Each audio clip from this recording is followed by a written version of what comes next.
Frédéric Bastiat, dans son fameux pamphlet La Loi, dénonce la perversion du droit qui consiste à légaliser, sous le nom de solidarité, ce qu'il faut bien appeler la spoliation.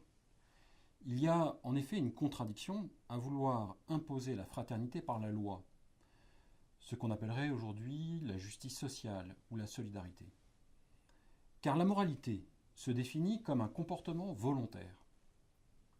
Quand un individu est contraint de donner quelque chose qu'il ne veut pas donner, il est toujours la victime d'un vol. Autrement dit, la solidarité obligatoire est bien une fausse solidarité.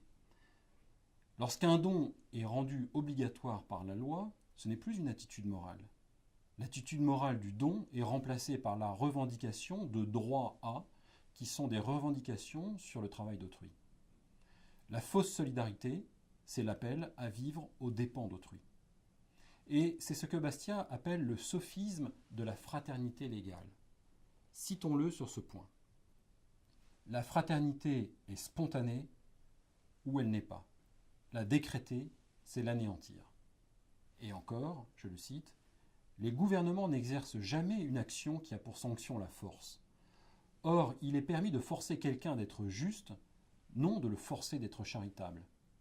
La loi, quand elle veut faire par la force ce que la morale fait faire par la persuasion, bien loin de s'élever à la région de la charité, tombe dans le domaine de la spoliation. » Fin de citation.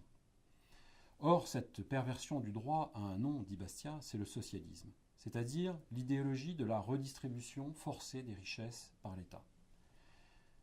Le socialisme, selon Bastiat, se caractérise par cette idéologie de la spoliation légale.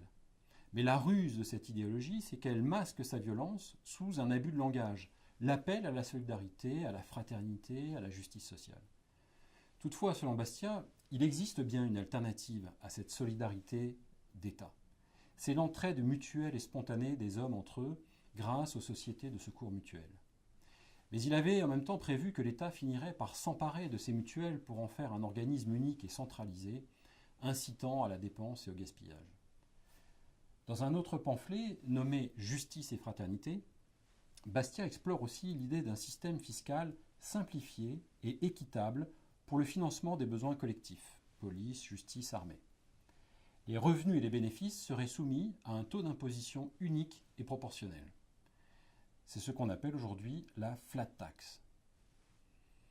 De fait, la solidarité intrafamiliale, la solidarité locale, la philanthropie organisée sont beaucoup plus développées dans les pays qui connaissent un système fiscal léger et un degré de liberté économique relativement élevé comme la Suisse et les États-Unis.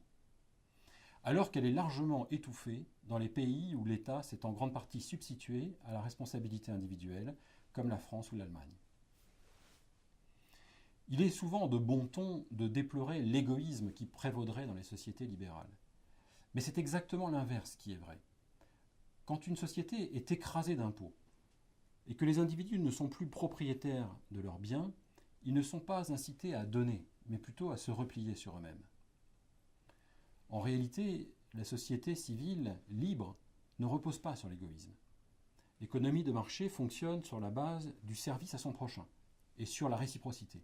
On ne peut servir son propre intérêt qu'en servant l'intérêt d'autrui, en offrant à l'autre une contrepartie qui conduit à un échange mutuellement bénéfique.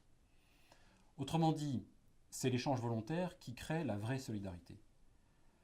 La redistribution forcée n'a rien à voir avec la solidarité humaine authentique, qui est d'ordre privé ou volontaire et qu'on voit à l'intérieur des familles ou entre les membres d'une association.